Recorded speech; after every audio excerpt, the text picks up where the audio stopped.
Bonjour, Isabelle Wüstiner-Zuber en ligne, auteure de Protection de l'enfance, lettre ouverte à tous ses acteurs et thérapeute. Je vous prie d'avance d'excuser la qualité sonore et d'image de cette vidéo où vous pouvez admirer toutes les plantes vertes de mon salon.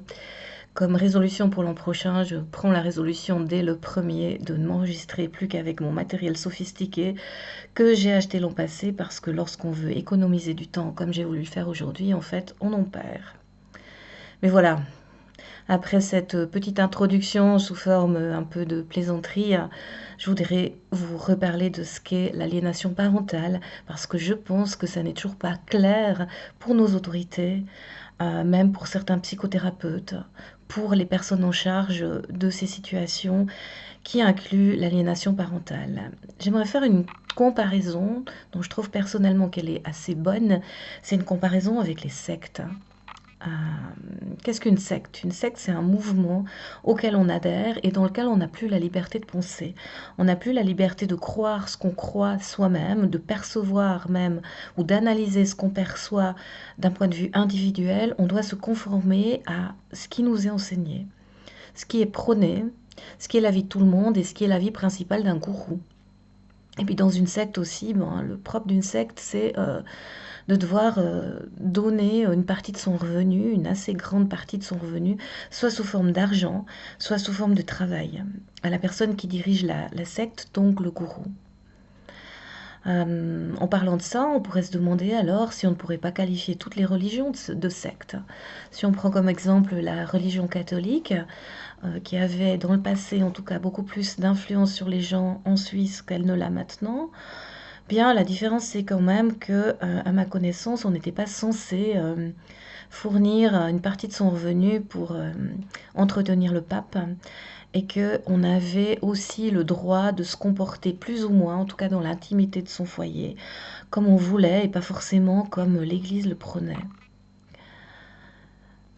Il y a quelques jours, je suis tombée dans une librairie sur un bouquin qui a comme titre Sortons de l'hypnose collective. J'adhère assez à l'idée qu'on est tous dans une espèce d'hypnose collective parce qu'en fait, on se fait à soi-même des suggestions en permanence sur comment interpréter ce qu'on voit autour de nous, comment on perçoit la réalité. Et en vivant dans telle ou telle société, bien sûr qu'on a tendance à interpréter les choses de la manière dont la société, notre entourage, notre communauté nous indique de les interpréter. Dans le processus d'aliénation parentale, c'est exactement ça qui se passe. Un des parents, pour diverses raisons, volontairement ou non, commence à interpréter tout ce que fait l'autre. Et il indique, il enseigne, il informe son enfant, ses enfants, des interprétations qu'il fait du comportement de l'autre parent. Ce qui fait que l'enfant n'a plus les moyens d'interpréter lui-même ce qu'il ressent. Penser qu'on perçoit de l'autre que ce qui est dit, que ce qui est communiqué clairement, verbalement, c'est absolument faux. Quand on dit je ne sentais pas ci, je ne me sentais pas de ça, cette personne je la sens pas, c'est parce qu'on perçoit les autres, non seulement au travers de ce qu'ils disent et de ce qu'ils font, mais en fonction de tout un tas de paramètres qu'on ne peut pas vraiment objectiver clairement, qui sont en partie inconscients, mais qui font qu'on perçoit l'autre. L'autre, ses actions, ses intentions, son énergie, avec tous nos sens, et qu'en fonction de ça, on sait si on est en sécurité ou non. Un enfant dont le parent est bienveillant sait qu'il est en sécurité avec ce parent-là. Et lorsque l'autre parent lui dit mais tu te trompes parce que tu vois ton père ou ta mère a fait ceci, a fait cela et ça veut dire ça, on est en train de lui faire un lavage de cerveau qui a pour résultat non seulement de dégrader l'image de l'autre parent, mais également de perturber l'enfant à un point tel que l'enfant perd peu à peu ses repères et ne sait plus interpréter ce qui est bon ou ce qui est mauvais pour lui. Quelle est l'action ou quelle est l'attitude ou qu'est-ce qui se dégage de quelqu'un qui nous veut du bien ou bien qui nous veut du mal. Et c'est ça le plus grave. Et l'autre chose très grave, c'est que à ce moment-là, c'est comme si l'enfant devenait un prolongement de nous-mêmes, qui ne peut qu'exprimer ce qu'on pense déjà soi-même de l'autre parent. Et l'enfant n'a plus accès à son propre ressenti, à sa propre analyse, à sa propre personnalité. Et ça, c'est très destructeur, encore plus que l'absence du parent qui est exclu. Donc vraiment, ce processus d'aliénation parentale, c'est comme être embrigadé dans une secte, avoir quelqu'un qui nous dit ce qu'on doit penser ou non. Et dans le cas d'une secte, on sait très bien qu'il est vain, qu'il est totalement inutile de tenter de parler à une personne qui serait encore dans la secte. D'abord, il faut la sortir de là, et ensuite on pourra lui parler. Parce qu'à l'intérieur de la secte, ce qui est dit, c'est que la secte va être attaquée, ce qui est dit dans la secte va être attaqué, que c'est normal hein, et qu'il faudra se défendre. Et on enseigne comment se défendre. Eh bien, avec un parent aliénant, c'est exactement la même chose. Même si ça a l'air violent comme comparaison, même si ça a l'air fort, c'est réellement comme ça que ça se passe. Je souligne au passage qu'il y a parfois des situations d'aliénation parentale sans qu'il y ait de volonté d'un parent d'aliéner l'enfant. Parce que c'est un conflit de loyauté qui dégénère. Avec un enfant qui sent un parent en détresse, qui se met de son côté pour le protéger, ce qui est déjà une première parentalisation de l'enfant qui n'est pas bonne pour lui quand elle dure, et puis qui va ensuite se mettre du côté du parent qu'il estime faible. Mais la plupart du temps, c'est quand même un processus actif d'un parent qui dénigre l'autre.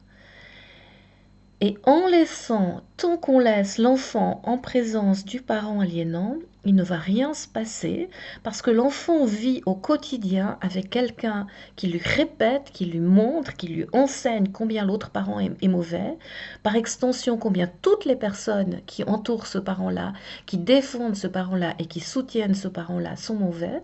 C'est d'ailleurs pour ça que toute la famille du parent exclu est également exclue. Et et toutes les interventions qu'on va faire, elles auront pour résultat de conforter encore l'enfant dans le fait qu'il est en danger avec le parent dit aliéné. Donc, hélas, la seule solution, lorsqu'on a laissé l'aliénation s'installer, c'est de retirer l'enfant de la présence du parent aliénant. Il n'y a plus d'autre solution. Et pour éviter ça, qui est effectivement quelque chose de déstabilisant pour l'enfant, eh bien, il faut prévenir l'aliénation parentale par tous les moyens possibles, notamment en décrétant d'emblée, lors d'une séparation, lors d'un divorce, que les deux parents auront la garde. Qu'ils auront une garde qui n'est pas forcément égalitaire dans le temps, mais où les deux parents pourront s'occuper à tour de leurs enfants, parce que les deux parents sont autant importants. Voilà, j'ai de la peine à me concentrer parce que ça fait des heures que j'essaye de tourner cette vidéo, mais le message c'est vraiment celui-là. Il n'y a pas de possibilité de faire cesser une aliénation en laissant l'enfant à la garde du parent aliénant. S'il y a une telle possibilité, elle vient seulement après des regrets sincères exprimés par le parent aliénant au sujet de ce qu'il a fait, de ce qu'il a déclaré à l'enfant. Et dans la réalité, j'ai jamais vu de telle situation. Par ailleurs, j'aimerais rappeler aussi dans cette vidéo ce qui est essentiel à l'enfant, ce qui est essentiel à un enfant pour qu'il puisse bien se développer, c'est un sentiment de sécurité. Qu'est-ce qui crée un sentiment de sécurité? Eh bien, entre autres, un sentiment de prédictibilité, du fait qu'on sait ce à quoi s'attendre, que l'enfant sait avec qui il va être, quand il va passer quel moment avec quel parent, et puis d'avoir quelque chose d'un petit peu régulier. L'autre chose qui fait qu'un enfant croit sereinement et puis de manière saine, c'est l'amour qu'on lui donne, l'amour qu'on lui porte. Et l'amour peut s'exprimer de façon différente et de façon diverse, mais l'amour implique qu'on a de la bienveillance envers son enfant, que à la base déjà d'emblée on lui veut du bien, qu'on pense qu'il est une petite personne exceptionnelle. Exceptionnelle, ça ne veut pas dire qu'il a tous les droits, mais quelqu'un digne d'amour et qu'on va tout faire pour le protéger et lui donner tout ce dont il a besoin pour avoir une belle vie. Et ça, messieurs et mesdames des autorités de protection, ça n'implique pas qu'un enfant ait sa chambre juste à lui. Parce que tous les gens de ma génération, ou à peu près, n'avaient pas leur chambre juste à eux lorsqu'ils étaient petits. Ça n'implique pas que les parents aient fait telle ou telle étude. Ça n'implique pas un foyer d'un certain niveau. Pas du tout. Il faut que l'enfant vive dans un endroit qui soit propre, où il ait des endroits dans le foyer où il peut faire ses devoirs, où il a du calme pour faire ses devoirs, pour apprendre pour l'école, où il peut se reposer. Mais je pense qu'actuellement, on va beaucoup trop loin dans les critères qu'on invoque pour que un enfant soit considéré comme étant dans un environnement suffisamment bon chez lui. L'enfant, il a d'abord besoin de ses parents, de ses deux parents.